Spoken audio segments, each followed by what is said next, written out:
Hello, everyone, and welcome to our Q&A week number 13. Why is it week number 13? Because we skipped week number 12 because we answered all your questions during Oh the yeah, Tuesday night, that's but true. we still have some questions. Wow, Yeah, wow. But sweet. we don't have too many questions this week, but we do have some interesting questions. One of them, which is we're going to save for the end, is about the mark of the beast. So stay tuned for that. Mm. But our first question is just related to the message, and it's asking, do Jewish people still obey the biblical dietary laws? Um, and I would say, yes, many Jewish people who hold to the traditional covenant guidelines of the law given to the Israelites do today, but there are also some Jewish people who are more flexible and maybe even progressive that don't take these dietary laws as seriously. So you get a range of convictions as they look to the law, but yeah. Yeah, you have some Christian groups that follow the dietary laws of the Jewish people too, which is kind of Mm. interesting. Yeah, Right. it is. All right, our next question is, are all other non-Jews Gentiles? Yes, they are. Yeah, pretty much, yes. It's a So, weird name, right? Gentile. I don't know. I should look it up. Like, what does Gentile mean? I Did you mean, guys look it it up? definitionally is the definition is defined as someone who's not a Jew. So Yeah, I don't know the it is, exact dictionary definition of it, but basically, yeah, anyone who's not coming from a Jewish background are all Gentiles, and I believe all three of us here, except Greg, has a portion of his blood Jewish. Apparently, yes. That's what you said. Yeah. But yeah, for the most wow. majority of Christians were all Gentiles. Yeah. So it's Gen comes from nations, and it was always used a person who is not Jewish. So just different nations, other nations than Jewish, Gentiles. Kind of cool. Yeah, They had their cool. own name for everybody else. Yeah, exactly. Yeah. Our next question is, what makes some of the foods unclean? And there are a lot of theories. I mean, you'll find lists in the Old Testament of category explanation or kind of categories of what is clean and unclean. You'll find this in Leviticus and Deuteronomy, and people have theorized that maybe God based it on what would be healthy for the people or what has symbolic meaning or something else. People have all these different theories. And the thing is like we don't have a clear reason as to why, except for God in his wisdom used this as a means to set his people Yeah. apart from the nations as holy. So he had certain laws and certain restrictions that set them, the Israelites, apart from the nations around them. Yeah. It's an interesting thing for sure. Like I was thinking a little bit is maybe one of the reasons to show them, it's like, hey, if you want to obey the law, and it's just gonna be impossible. And one of the things, like if you want to be saved by obeying the law, it's just impossible, because if you want to be holy and different than anybody else, here are the requirements to be different than anybody else and holy unto me. And it's like, I can't do it. I need somebody for me to do it, and that's why God does it for us. But why precisely, I don't know. That's just my thinking. Yeah, no. If you look into the wider law, there's so many Yeah. kind of rules and regulations. Yeah, it makes a Yeah. lot of sense. I like rabbits though, Our and they're forbidden apparently. So, they're really good. Our next question is, could Peter's vision also be a prophecy? And this was referring to our Acts 10 and 11 passage during this week. Yeah, when he was seeing the sheet come down and God saying, "Kill and eat." Yep. Yeah. Yeah. I mean, Yeah. in a sense, like prophecy is not necessarily even just telling about the future, foretelling the future. It's really declaring the will of God. That's what prophecy is. So when you're going to read the prophets in the Old Testament, it's not like every other line of their books is about what's going to happen in the future. Not quite, but pretty much every line is, this is what God says, this is what we need to tune into, and this is what we need to follow. So yeah, totally. This is prophecy in this biblical sense, not in the Nostradamus sense. It's like, this is what's going to happen in the future, but it's all about, here is how God desires for us to live. That's prophecy. In fact, I don't know if you guys know that, but the pastoral office is a prophetic office. Yeah. But again, not in this in this sense of knowing exactly what's going to happen down the road, but in declaring forth the word of God. And that's kind of what, you know, God spoke to Peter saying, this is what life truly is, how I welcome everybody. And then he relays that to us. He's functioning as a prophet in that sense. Mm-hmm. Yeah. And also there's I guess like also a difference from prophets in the Bible as well. Because some of them actually, you know, became scripture. I think that's like maybe a distinct difference where like there's like capital P prophets and like lowercase ones. Oh yeah, definitely. Yeah. It's not like every time Greg preaches, his word is infallible or no. like that. That's another thing. Like Peter's was in this moment because it was God speaking through him. I'm just declaring what God has spoken in the past. Like, I don't have any insight into like the application. That's another thing, but that also has to be spirit kind of guided. But yeah, I'm not a prophet in the capital P, but I do. Tell forth the word of God. Caleb did on Tuesday. You were declaring the word of God, man. So there you go. Yeah. Awesome. Well, our next question is, was Jesus only eating clean animals when he was on earth? And I mean, there's no specific indication one way or another, except if you look at Matthew 5, you know, we see that he came to earth not to abolish the law, but to fulfill the law. So I think we have good reason to think, yeah, he fulfilled the law in the best way possible in honoring God and obeying his commands. But we do see a distinction there. He didn't obey the traditional laws that developed by the Israelites in later centuries, and we got to make a distinction between that and the actual Old Testament law given from God. And so there were some interpretations where many of the Jewish people, many of the Pharisees said, oh, because it says not to do this, then we shouldn't do this, or this. And we do see him kind of have many complications with some of the Pharisees and Sadducees during this time because he didn't abide by their laws. So we wanted to make a distinction there as well. But I would say, yeah, he very, probably did fulfill this and only ate clean animals during this time. Yeah, I mean, one of the things to realize is that Jesus comes, as you said, to fulfill the law. And he says, as he's talking to the disciples, that not even the smallest part of the law will be broken, that he's going to fulfill it all. Not even iota, as he says that in one of the Gospels. So he did, and he was born into the Jewish context under the Jewish national law given to them by Moses. And he was very careful to obey that. He saw that he would be holy in everything that God required his chosen nation to be holy in. He was the perfect embodiment of what it is to be a person fully devoted to God. And so, so that would mean he didn't eat anything unclean. Later on, there's a change, but the change in the covenant has to do with all the nations. We have to remember about the Old Testament covenantal law that it was given to specific nations for a specific reason. It was given to them to set them apart from everybody else and to show that God is real, that God is working. But also it was supposed to be an invitation to others to come and join God as well, to seek mercy and grace from him, which, kind of didn't work out because the Jewish people even created the name Gentile as to say, oh, we're very much different than others. But Jesus fulfilled all the law, didn't eat anything, and then not anything unclean. But then he welcomes all other nations in, and he does not impose the Jewish law, the law given to that one nation, on everybody, on all the other nations. In fact, that's the story of Peter, right?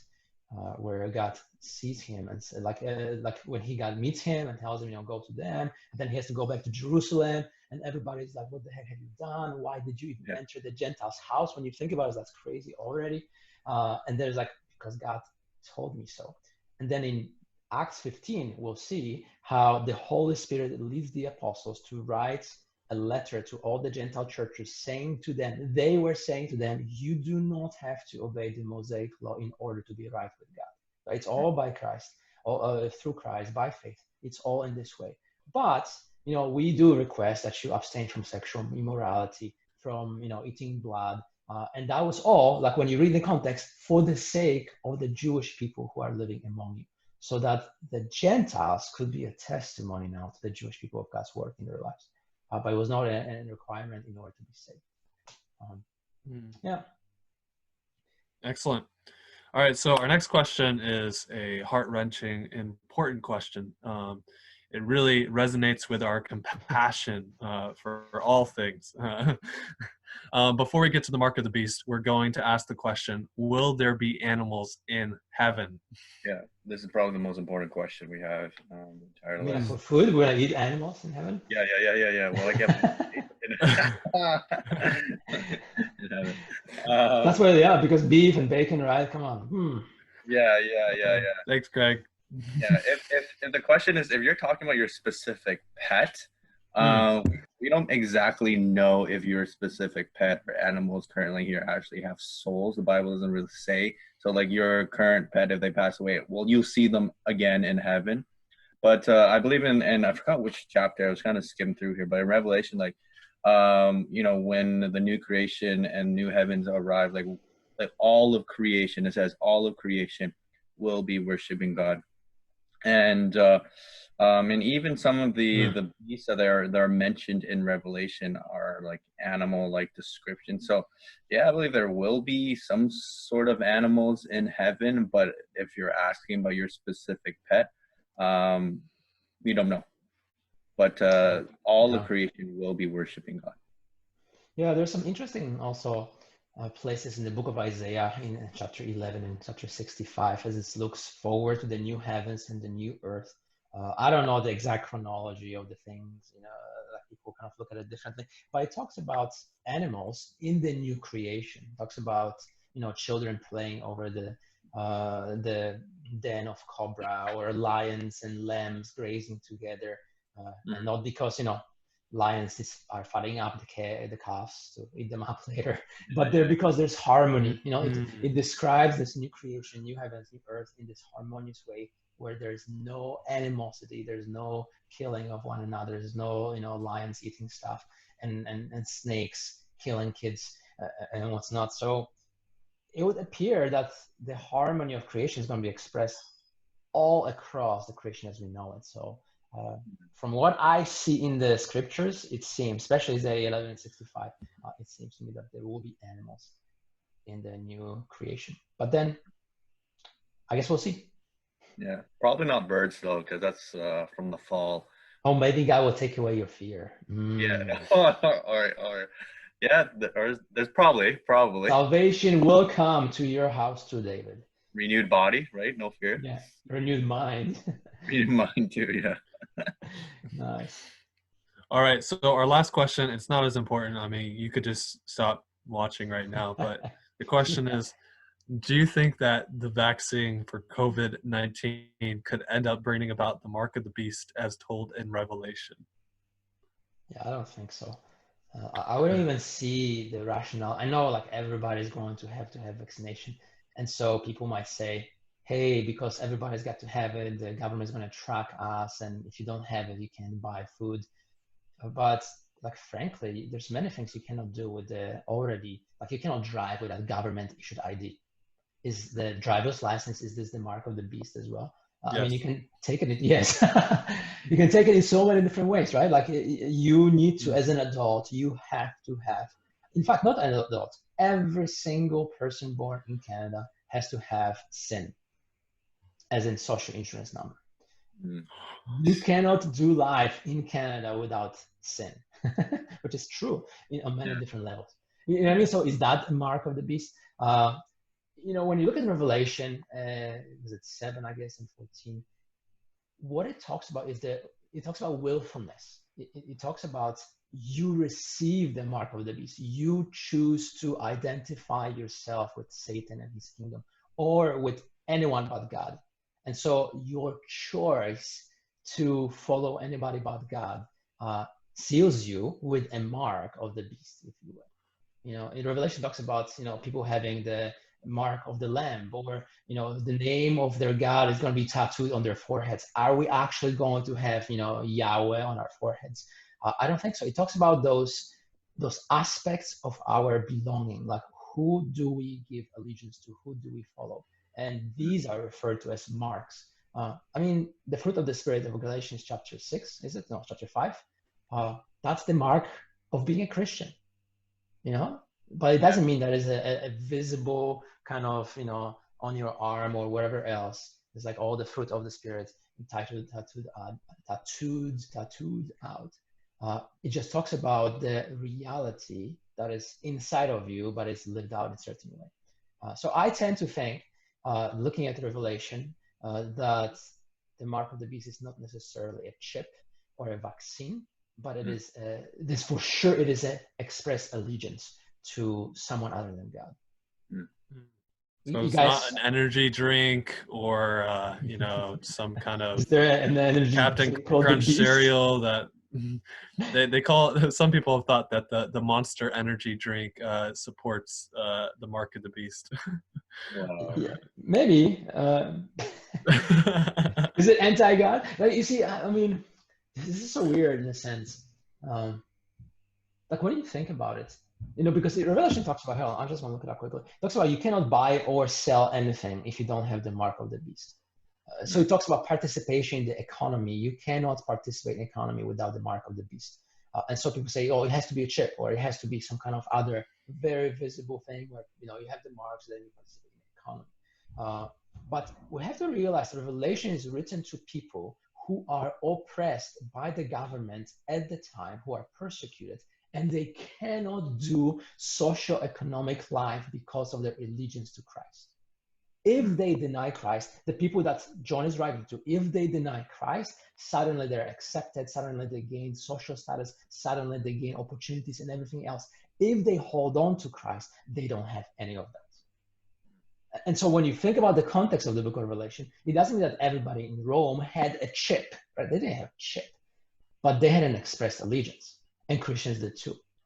And so John is urging them, say, hey, you have already overcome. I know right now this is a difficult time. You're being hard pressed, people coming at you from different directions. Like, I know that, but you have won. You have won. Even though right now it seems like you're being down pressed so hard. It's okay. You've won because the Lamb has overcome. And he's the one who holds all authority over everyone. Like the beast, whichever it is, like, is it the Rome back in the day or whatever it is right now, or when the Antichrist comes and rules in this world, he's got nothing on God. Yeah. Like, we have overcome by the blood of the Lamb, and that's what John wants them to know. It's like, yeah, you cannot participate in the socio-economic life of Rome quite well. In fact, for many of you, you cannot participate at all, but you have overcome. And so he's writing to encourage them to keep on loving Jesus no matter what. So vaccination, like, there's so many. Like in Poland, you had to have so many vaccinations. You know, polio, I don't know, OSPA, whatever that is in English, and some other stuff. Like, I have scars to show it. You know, it's like, look at this. See that? We call that the immigrant stamp. Yeah, the immigrant stamp. Yeah. I had to have them, but they're not the mark of the beast. They're just health precautions. Same with the COVID vaccination when it comes out. That's really interesting. Awesome. David, did you have any thoughts? No, I was just interesting. Like, man, I would never have thought of that question or to correlate the two, but it's really interesting that someone else did. So, well, because there's a fear that the government is going to control us and one world government, right? And but one of the cool thing about, I was reading some articles about the book of Revelation. Yeah, it talks about all the judgment and the beast, but the book of Revelation is a triumphant book. It's supposed to make us realize we have won. Instead of getting the fear, it's like, oh my gosh, the beast is coming. No. The point of the book is like, we've won. Yeah. We've won. If you want to read it maybe properly, start in Revelation 21 and read 22, and then read the whole thing. And let Revelations 21, 22, Revelation 21, 22 frame your reading of the entire book. Because that's the point. We've won. So yeah, it's going to be hard, but you've won. That's good. Awesome.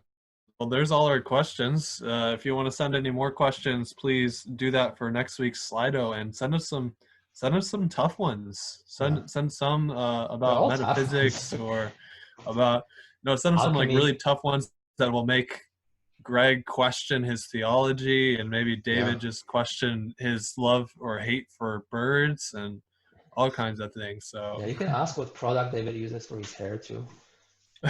Just water right now. That, that's a good question. That is No, we have some great questions. Thank you for all the all the time. questions that you have asked, and we hope to answer many more. So have a wonderful week, and we hope to see you next time. See you All next right. time. Yeah, guys.